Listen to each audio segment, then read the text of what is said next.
السلام علیکم ورحمۃ اللہ وبرکاتہ۔ الحمدللہ۔ حضرت خواجہ غریب نواز سلطان الہند وارث النبی عطائے رسول معین الدین حسن سنجری رحمۃ اللہ تعالی علیہ کا ویڈیو لے کر حاضر ہوئے۔ انشاءاللہ تعالی آپ کی تمام زندگی کا مختصر انداز میں ذکر کیا جائے گا۔ آپ تمام سے گزارش ہے اسے بغور سماعت فرمائیں۔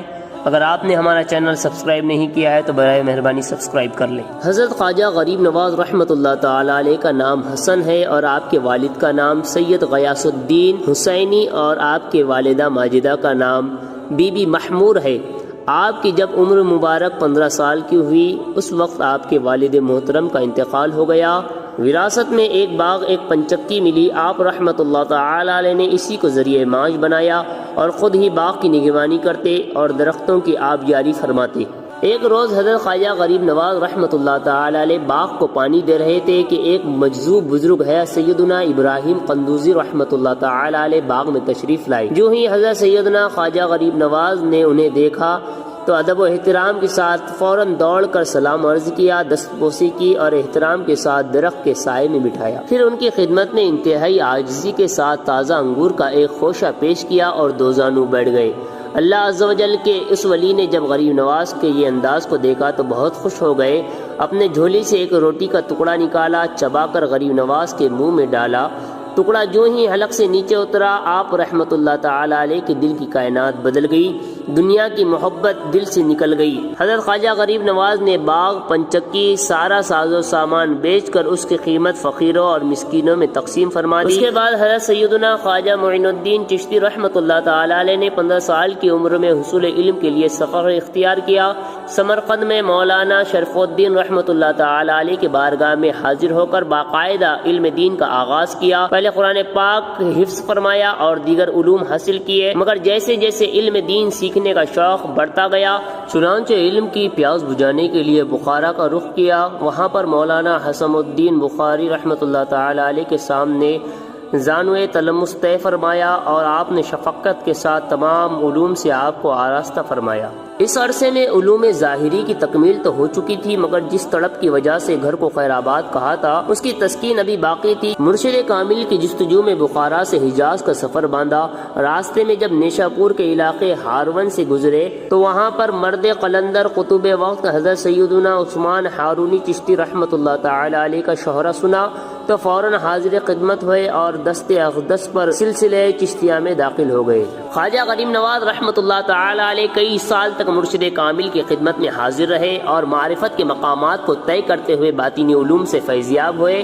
حضرت خواجہ عثمان ہارونی رحمۃ اللہ تعالی علیہ جہاں بھی تشریف لے جاتے خواجہ غریب نواز ان کے سامان کو اپنے کاندھے پر اٹھائے ساتھ چلتے۔ نیز آپ رحمۃ اللہ تعالی علیہ نے کئی مرتبہ مرشد کامل کے ساتھ حج کی سعادت حاصل فرمائی۔ آپ رحمۃ اللہ تعالی علیہ فرماتے ہیں جب میرے مرشد کامل حضرت خواجہ عثمان ہارونی رحمۃ اللہ تعالی علیہ نے میری خدمت اور عقیدت دیکھی، کمال نعمت سے مجھے سرفراز فرمایا جس کی کوئی انتہا نہیں۔ ایک مقام پر خواجہ عثمان ہارونی رحمۃ اللہ تعالی علیہ فرماتے ہیں ہمارا معین الدین اللہ عز و جل کا محبوب ہے، ہمیں اپنے مرید پر فخر ہے۔ ایک مرتبہ حج کے موقع پر حضرت عثمان ہارونی رحمۃ اللہ تعالی علیہ نے میزاب رحمت کے نیچے اللہ عز و جل کی بارگاہ میں ہاتھ بلند فرمائے اور کہنے لگے اے مولا میرے معین الدین حسن کو اپنی بارگاہ میں قبول فرما۔ غیب سے آواز آئی معین الدین ہمارا دوست ہے، ہم نے اسے قبول کیا۔ خواجہ خواجگاہ خواجہ غریب نواز رحمۃ اللہ تعالی علیہ کے مرتبے کا اندازہ اس بات سے لگائیے کہ آپ رحمۃ اللہ تعالی علیہ روضہ رسول کے پاس سلام عرض کرنے لگے الصلاۃ والسلام علیک یا سید المرسلین وخاتم النبیین۔ اس پر روضہ اقدس سے آواز آئی وعلیکم السلام یا قطب المشائخ۔ نیز حضرت سیدنا خواجہ غریب نواز رحمۃ اللہ تعالی علیہ کو ہند کی سلطانی بھی بارگاہ رسالت صلی اللہ علیہ وسلم سے ہی عطا فرمائی۔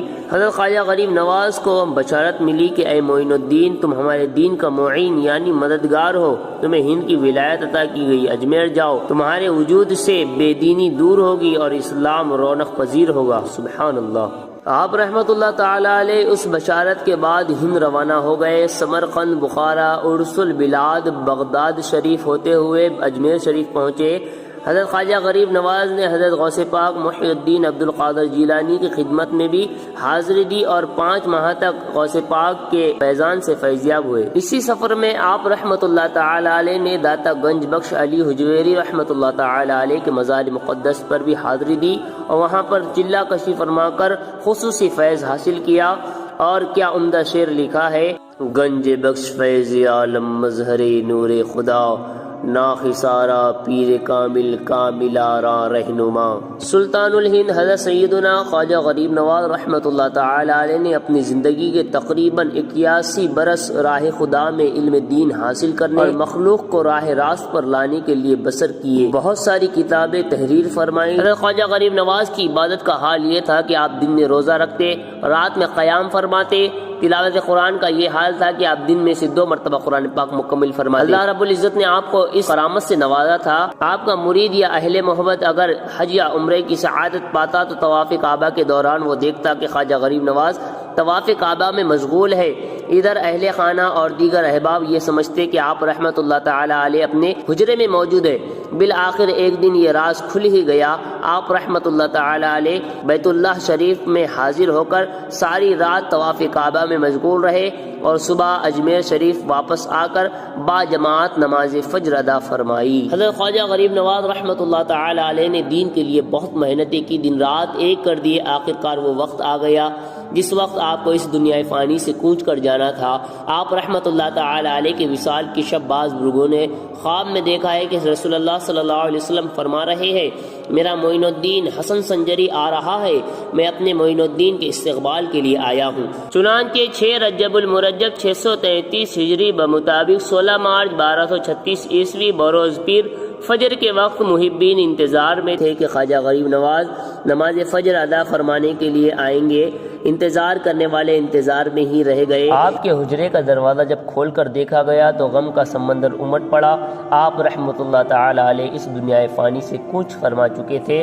دیکھنے والوں نے یہ حیرت کے ساتھ دیکھا کہ آپ کے پیشانی مبارک پر یہ عبارت لکھی ہوئی تھی، حبیب اللہ بات فی حب اللہ، یعنی اللہ عز و جل کا محبوب بندہ محبت الہی میں وصال کر گیا۔ حضرت خواجہ معین الدین حسن سنجری چشتی رحمت اللہ تعالی علیہ کا مزار مقدس ہند کی مشہور شہر اجمیر شریف میں ہے، جہاں ہر سال آپ کا عرس مبارک 6 رجب المرجب کو نہایت تسک و احتشام کے ساتھ منایا جاتا ہے، اور اسی تاریخ کی نسبت سے عرس مبارک کو چھٹی شریف بھی کہا جاتا ہے۔ انشاءاللہ تعالی اسی طرح بزرگوں کے واقعات، احادیث مبارکہ، قرآن پاک کے واقعات، بہت سے اہم چیزیں انشاءاللہ تعالی ہمارے اس چینل پہ اپلوڈ کیے جائیں گے۔